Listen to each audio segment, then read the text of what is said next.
The Giver, Chapter 11. Jonas felt nothing unusual at first. He felt only the light touch of the old man's hand on his back. He tried to relax, to breathe evenly. The room was absolutely silent, and for a moment Jonas feared that he might disgrace himself now, on the first day of his training, by falling asleep. Then he shivered. He realized that the touch of the hands felt suddenly cold. At the same instant, breathing in, he felt the air change, and his very breath was cold. He licked his lips, and in doing so, his tongue touched the sudden chilled air. It was very startling, but he was not at all frightened now. He was filled with energy, and he breathed again, feeling the sharp intake of frigid air. Now, too, he could feel the cold air swirling around his entire body. He felt it blow against his hands where they lay at his sides and over his back. The touch of the man's hand seemed to have disappeared. Now he became aware of an entirely new sensation. Pinpricks? No, because they were soft and without pain. Tiny, cold, feather-like feelings peppered his body and face. He put out his tongue again and caught one of the dots of cold upon it. It disappeared from his awareness instantly, but he caught another and another. The sensation made him smile. One part of his consciousness knew that he was still lying there on the bed in the annex room, yet another separate part of his being was upright now in a sitting position, and beneath him he could feel that he was not on the soft, decorated bed covering at all, but rather seated on a flat, hard surface. His hands now held, though at the same time they were still motionless at his sides, a rough, damp rope. And he could see that his eyes were closed. He could see a bright, whirling torrent of crystals in the air around him, and he could see them gathering on the backs of his hands like cold fur. His breath was visible. Beyond, through the swirl of what he now somehow perceived was the thing the old man spoke of, snow. He could look out and down a great distance. He was up high someplace. The ground was thick with the furry snow, but he sat slightly above it on a hard, flat object. Sled, he knew abruptly.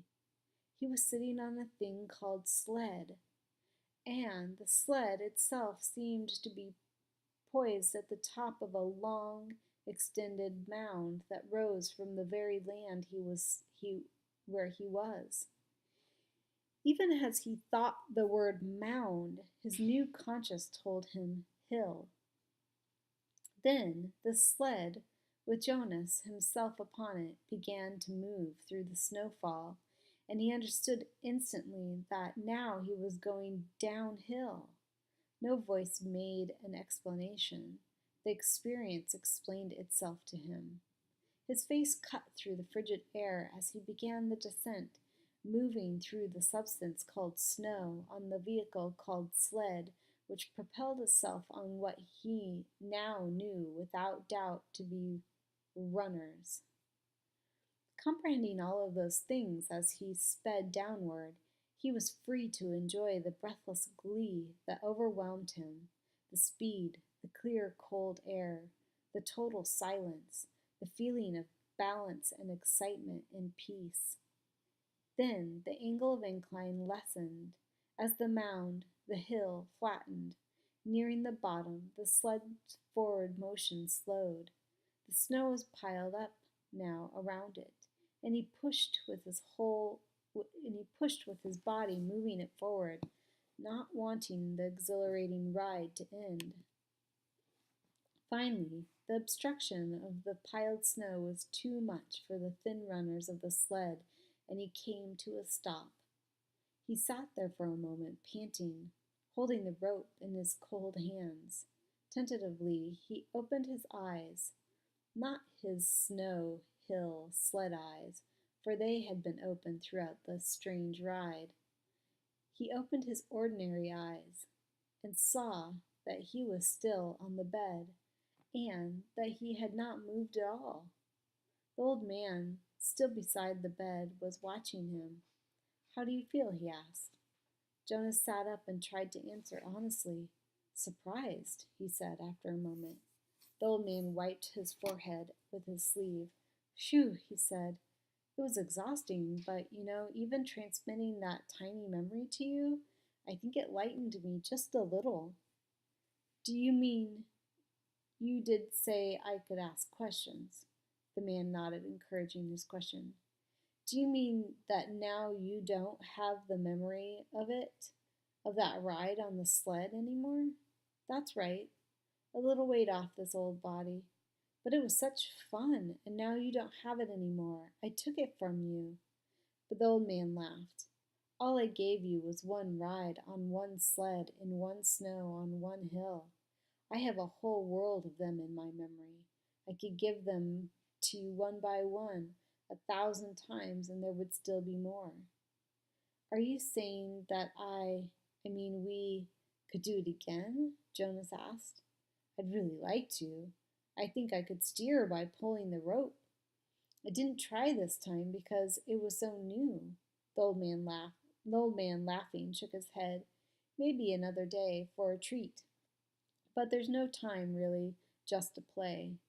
I only wanted to begin by showing you how it works.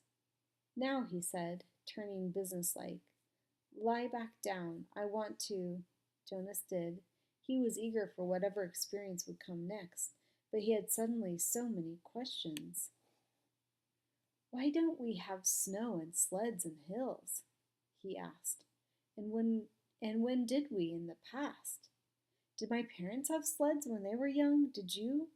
The old man shrugged and gave a short laugh. "No," he told Jonas. "It's a very distant memory. That's why it's so exhausting. I had to tug it forward from many generations back. It was given to me when I was a new receiver, and the previous receiver had to pull it through a long time period too." "But what happened to those things, snow and the rest of it?" "Climate control. Snow made growing food difficult, limited the agricultural periods, and unpredictable weather made transportation almost impossible at times. It was a practical thing, so it became obsolete when we went to sameness." "And hills, too," he added. They made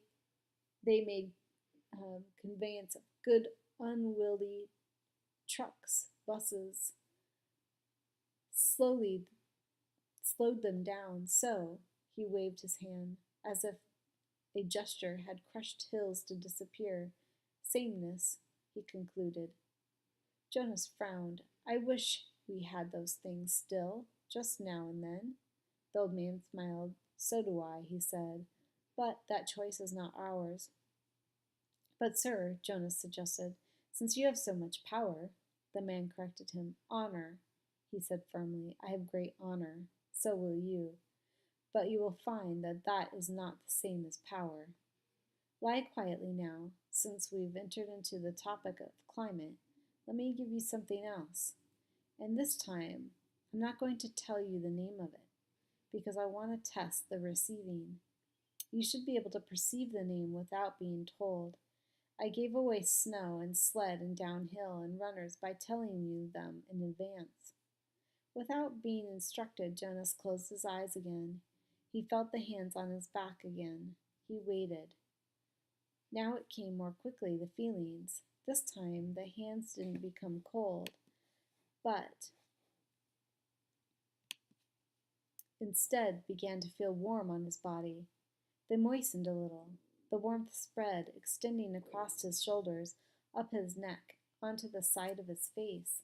He could feel it through his clothed parts, too, a pleasant, all-over sensation. And when he licked his lips this time, the air was dry, was hot and heavy. He didn't move. There was no sled. His posture didn't change. He was simply alone someplace, out of doors, lying down, and the warmth came from far above. It was not as exciting as the ride through the snowy air, but it was pleasurable and comforting. Suddenly he perceived the word for it, sunshine. He perceived that it came from the sky. Then it ended. Sunshine, he said aloud, opening his eyes. Good. You did get the word. That makes my job easier. Not so much explaining. And it came from the sky. That's right, the old man said. Just the way it used to. Before sameness, before climate control, Jonas added. The man laughed. You receive well and learn quickly. I'm very pleased with you. That's enough for today, I think. We're off to a good start. There was a question bothering Jonas. Sir, he said, the chief elder told me, she told everyone, and you told me, too, that it would be painful. So I was a little scared, but it didn't hurt at all. I really enjoyed it. He looked quizzically at the old man. The man sighed. I started you with memories of pleasure. My previous failure gave me the wisdom to do that. He took a few deep breaths. Jonas, he said, it will be painful, but it need not be painful yet. I am brave. I really am. Jonas sat a little straighter. The old man looked at him for a moment. He smiled. I can see that, he said. Well, since you asked the question, I think I have enough energy for one more transmission. Lie down once more. This will be the last today. Jonas obeyed cheerfully. He closed his eyes, waiting and felt the hands again. Then he felt the warmth again, the sunshine again, coming from the sky of the other consciousness that was so new to him. This time he lay basking in this wonderful warmth as he felt passage of time. His real self was aware that it was only a minute or two, but his other, memory-receiving self felt hours pass in the sun. His skin began to sting. Restlessly, he moved one arm, bending it, and felt a sharp pain in the crease of his inner arm at the elbow. Ouch, he said loudly, and shifted on the bed. Ow, he said, wincing at the shift, and even moving his mouth to speak made his face hurt. He knew there was a word, but the pain kept him from grasping it. Then it ended. He opened his eyes, wincing with discomfort. It hurt, he told the man, and I couldn't get the word for it. It was sunburn, the old man told him. It hurt a lot, Jonas said, but I'm glad you gave it to me. It was interesting, and now I understand better what it meant that there would be pain. The man didn't respond. He sat silently for a second. Finally, he said, Get up now. It's time for you to go home. They both walked to the center of the room. Jonas put his tunic back on. Goodbye, sir, he said. Thank you for my first day. The old man nodded to him. He looked drained and a little sad. Sir, Jonas said shyly. Yes, do you have a question? It's just that I don't know your name. I thought you were the receiver, but you say that now I'm the receiver, so I don't know what to call you. The man had sat back down in the comfortable upholstered chair. He moved his shoulders around as if to ease away the aching sensation. He seemed terribly weary.